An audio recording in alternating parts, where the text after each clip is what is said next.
Mangwanani akanaka tinokugamuchirai zvekare kune chimwe chirongwa pano paZim Facebook Secrets and Confessions. Regai tibva tapinda mumaconfessions edu emuzuva ranhasi. Hanzi makadii mukomanashi? Inini ndiri murume ane makore 39 ekuberekwa. Recently mudzimai wangu akashayika, ende kushayika kwakaita mudzimai wangu ndikuda kureurura kuti ndinenge ndini ndakakonzeresa kuti mudzimai wangu azoshayika.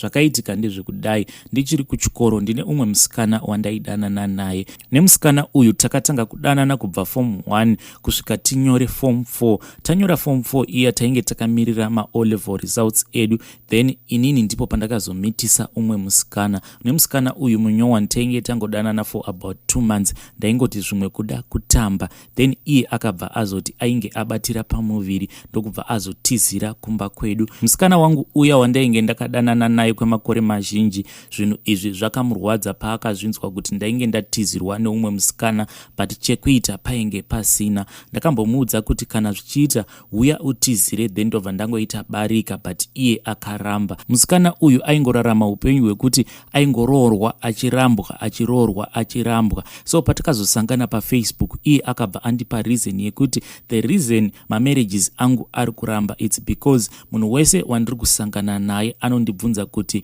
ko why usiri mhandara apa futi hauna mwana. Saka zvinhu zvacho zvinobva zvangodhakwisa relationship yangu. Inini ndakabva ndarwadziwa nenhau yekuti musikana uyu ndini ndainge ndakamuvimbisa kuti ndichazomuroora, ende ndini ndainge ndakamubvisawo mhandara. Fast forward, inini nemukadzi uyu takazotanga kudanana. Takatanga kudanana paFacebook ipapo inini ndichiri kuSouth Africa, but ndainge ndava kutozviudza kuti ndakufanana nemunhu ane barika, nekuti mwedzi woga woga uyu wekuZimbabwe ndaimutumirawo mari yerent zvese nechikafu, then kuSouth Africa ikoko kwandainge ndigere nemudzimai wangu ndaita zvose zvinodiwa pamba semunhurume. Then ndakazokwanisa kuunganidzawo mari ndikabva ndazodzokerawo kuZimbabwe ndikatanga kuranawo kabusiness kangu. Ini nemudzimai wangu patakarelocata back to Zimbabwe, imba yatakasvika tichinogara ndainge ndakaitsvakirwa negirlfriend yangu iyi yekuZimbabwe. Ndainge ndakamuudza kuti nditsvakirewo imba, but ndinoda kuti unditsvakire imba kuma-areas ari kudhuze nekwako kuitira kuti kana ndozotravela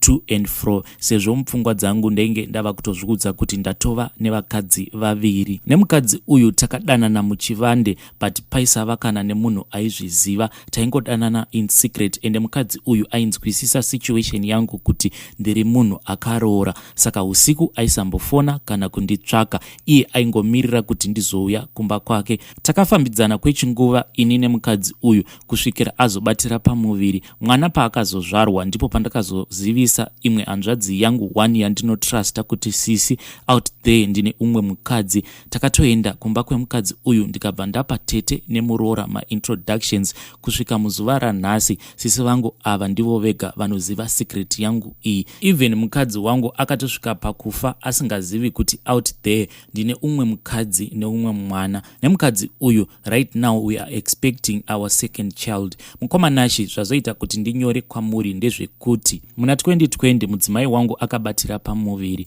but kubva zvaakangobatira pamuviri aiva munhu wekuti aizvimba maoko, achizvimba kufesi zvese nekuzvimba makumbo, airwara zvisingaiti. Saka dumbu rake rakatanga kukura zvaiva zviri abnormal. Asi kana ndichirangarira zvakanaka ndinorangarira kuti mudzimai wangu akazotanga kurwara zvaiva zviri very serious after ndaudza umwe mukadzi uya wandaidanana naye kunze. Ndakamuudza ndichiti mai guru vako kuno vane pamuviri. From there on mudzimai wangu akabva atanga kurwara kusvikira azofa. Mukufa kwake zvakabva zvanzi mimba yake yainge isina kugara zvakanaka. Chinonyanya kundirwadza pamudzimai wangu ndechekuti mudzimai wangu akashayika, but ini handina kukwanisa kuzvipa nguva yekuti ndimucheme, nenhau yekuti already ndaitova neumwe mukadzi wandaidanana naye.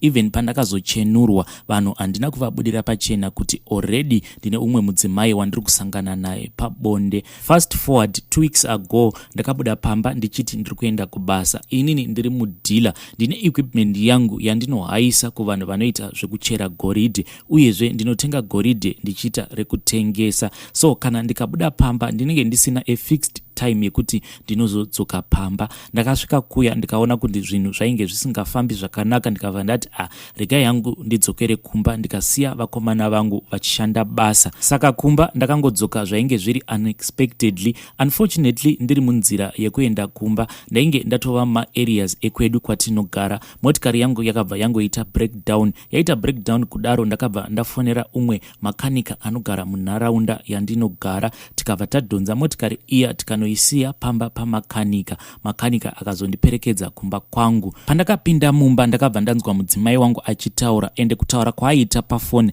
airakidza kuti ari kutaura nemunhurume nekuda kwekuti foni yake ainge akaisa paloudspeaker. Saka ndaitonzwa izwi remunhurume richitaura pafoni. Ndakabva ndati nhasi ndamubata. Ndakangoramba ndakafriza ndirimo mukitchen ndichiteerera zvose zvaaitaura, but mashoko aakazotaura akabva andikandisa mapfumo pasi. Nanhasi handitombozivi kuti nyaya iyi ndoihendla sei. Akaudza murume uyu achiti, sekuru, pazvinhu zviya zvamakandipa kuti ndivharire mweya wamai Kim zvinenge zvisiri kumboshanda, because mai Kim ndiri kuramba ndichingovarota ende ndakutoita semunhu akadira petrol mumoto, because dzimwe nguva ndinokwanisa kungoti ndakangogara kunyange ndiri panze ndinongokaruka mai Kim vava kupinda pagedhi. Sekuru ndoita sei, because zvinhu izvi zvava kutondishungurudza.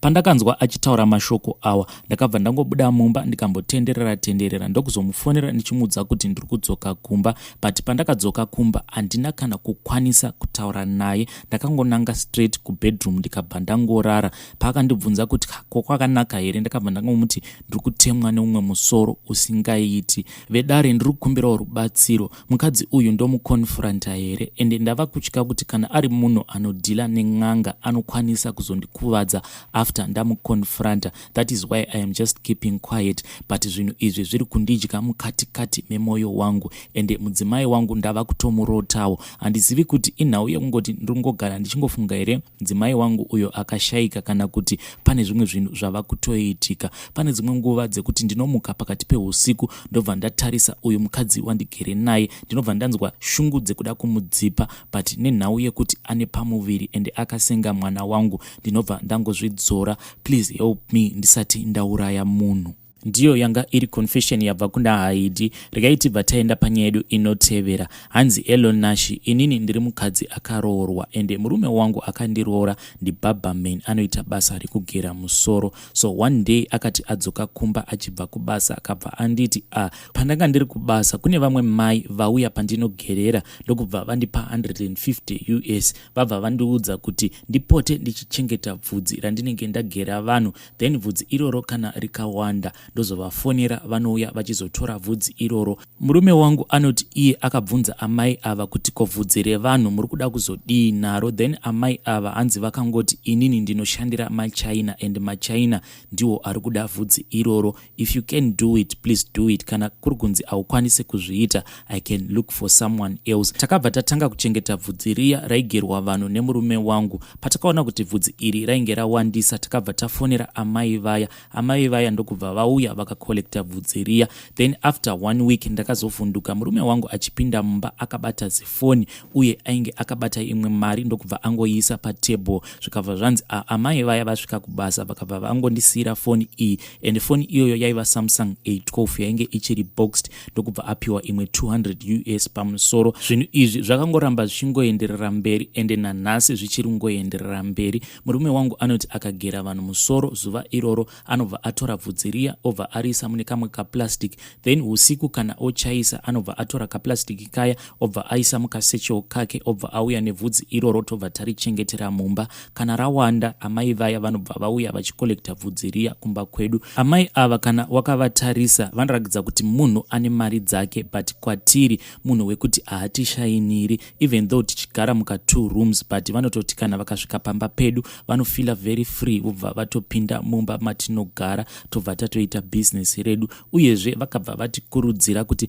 pamari yose yandiri kukupai dai makwanisa kudhiposita stand. Vakabva vaenda nesu kune imwe nharaunda kunotengeswa mastendi. Pastendi yedu yatakadhiposita tangosarirwa ne3.5 US, but zvinhu izvi zvava kurwadza murume wangu kuti kobvudzi raari kugera vanhu musoro riri kuenda kupi, ko mari yacho yose yaari kuzopiwa iri kubva nekupi. Murume wangu akatomboda kuramba kuti izvi handichadi kuramba ndichizviita nekuti vanhu ava maclients angu. Chishuviro changu ndechekuti dai takwanisa kungopedzisa kubhadhara stendi iyi, then mukadzi uyu tobva tangosiyana naye. But dzimwe nguva kana nemurume wangu tigere pasi tichitaura, tinombozviudza kuti zvimwe kuda ndiMwari vakatuma mukadzi uyu kuti akwanise kuti blessa, kuti life yedu ikwanisewo kuchinja.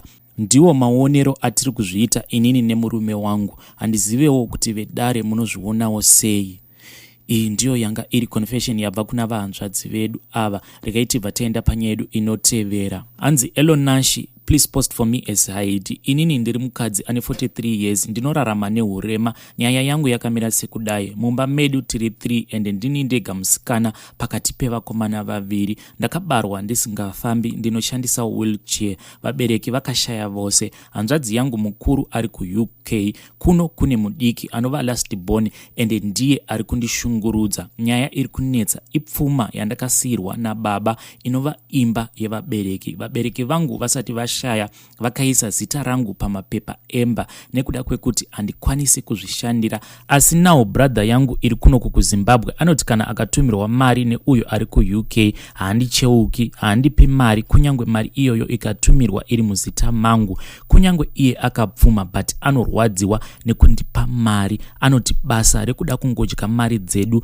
tsvaka anokuroora ubve pano. Inga vakaremara chero asina gumbo akangoroorwa wani, tsvakawo ari muwheelchair. Akabva adhila nemalawyers ake, imba ikabva yachinjwa ikabva yaiswa muzita rake. Nekuda kwekuti ndainge ndarwadziwa nezvose zvainge zvaitika, ndakabva ndatsvaka vamwe madzibaba ava ndevenguo tsvuku. Ndaida kuti vakwanise kungondibatsirawo pandinenge ndofamba ndichienda kumakoti kuti ndikwanise kugadzirisa mapepa emba, but ivo vakabva vanditi nditenge zai netsono. Handinawo kuziva kuti kutenga kwandiri kuita zai netsono kwaitova kubaya hanzvadzi yangu. Kubaya kwavakaita zai netsono ndiko kwaitovawo kufa kwebrother yangu. Shuwa harina kuvira zuva, hanzvadzi yangu yakangodonha akabata pachest nekufa ipapo. Zvinhu izvi zvakandirwadza. Ndaisada kuti hanzvadzi yangu ife. Ndinogara ndichingoshungurudzika mukati mekurarama kwangu kuti zveshuwa ndini ndakaurayisa mwana waamai vangu.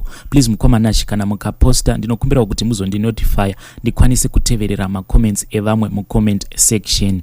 Ndiyo yanga iri nyaya yabva kuna vahanzvadzi vedu ava. Regai tibva taenda panyaya yedu inotevera. Hanzi makadii mukomanashi? Nyaya yangu yakamira sekudai. Ndiri munhu wekuti ndichangopindawo mumba, asi ndiri kuona sekunge imba yangu yatoenda kumawere. Chakaitika ndechekuti pandainge ndichiri grade 7, tete vangu vakandidana for my holidays, ndikabva ndaenda kumba kwavo. Asi ndakati ndasvika kumba kwavo vakabva vanditi kune imwe nzvimbo yataifanira kuenda inini navo, vachindiudza kuti ndiwo maduties atete ekudzidzisa muzukuru kuti akwanise kuzobata murume wake zvakanaka. Saka vakabva vaenda neni pane vamwe gogo ava vakaita zvakawandisa pamuviri wangu, ende vakabva vandipfekedza imwe necklace. Vakabva vati necklace iyi inofanira kugara muchiuno changu for about 4 days, but necklace iyi yairwadza, yaita sekunge inondimoneredza ichiita zvekundishwinya muchiuno changu. Ndakambozama kukomplaina kuna tete, but tete vakati handifaniri kuibvisa kusvika mazuva akatarwa apera.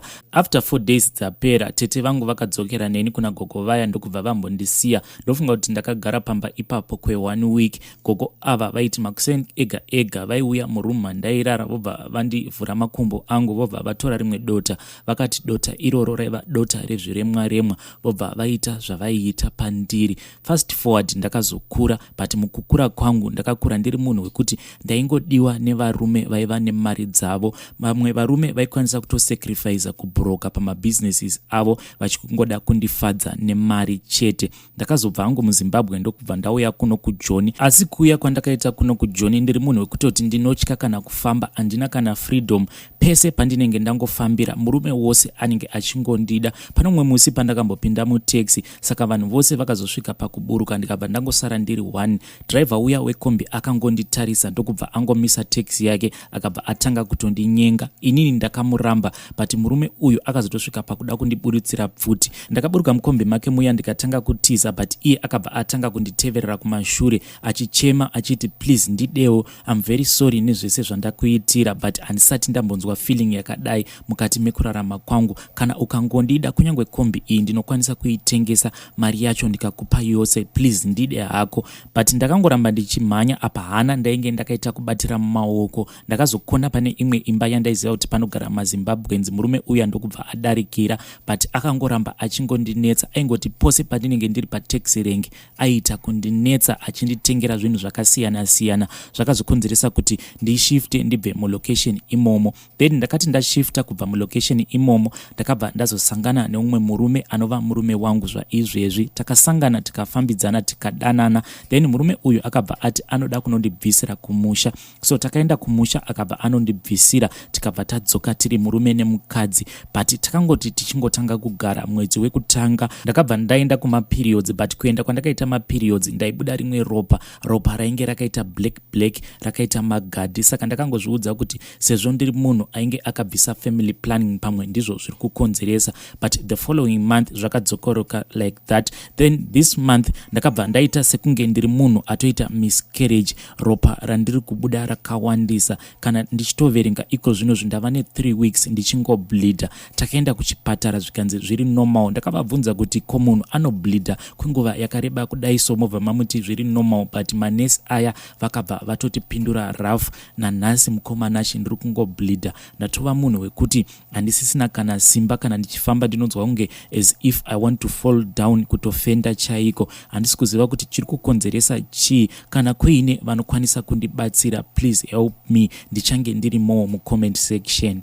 Ndiyo yanga iri nyaya yabva kuna Haidhi. Regai tibva taenda panyaya yedu inotevera. Hanzi makadi vanzvadzi, ndinokumbira kuti mundiposterewo nyaya yangu ndiri Haidhi. Ndiri kukumbirawo kubvunza kuti zvinhu izvi zviriko here. Nezuro ndakati ndichibva hangu kuchechi ndakabva ndaona murume wangu achiita sekunge ari kudongorera musikana Webasa paaigeza. Isusu tingori vanhu vane one bathroom. Saka pandakapinda mumba ndakabva ndaona murume wangu akachonjomara achidongorera nepakeyhole. Ndakangodzokera kukitchen ndikabva ndatora poto ndikabva ndadzoka ndakabata poto iya ndokubva ndangomusefura nepoto iya. Murume wangu akabva atanga kundirova, and achindirova aindirova achiti ndanga ndichida kudongorera ndione kuti musikana uyu haasi kushandisa here Satiskin, because I have noticed kuti pano ndava kutotenga Satiskin more than 3 times a month. Saka inini nemurume wangu takazonetsana zvisingaiti. Murume wangu akazotosvika pakuputsa TV nekuda kwehasha. Ndokubva apinda muspare room munorara musikana Webasa. Ndokubva atanga kurongedza hembe dzese dzemusikana Webasa achinodzirasira kunze kwegedhi.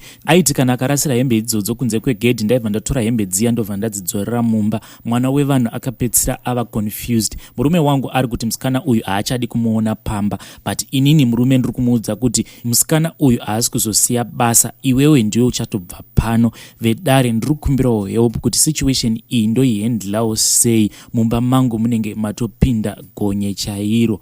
Iyi ndiyo yanga iri nyaya yabva kuna vahanzvadzi vedu ava. Vadiwa vateereri, awa ndiwo masecrets nemaconfessions atanga tiinawo muzuva ranhasi. Until we meet again, tongoti happy secrets and confessions.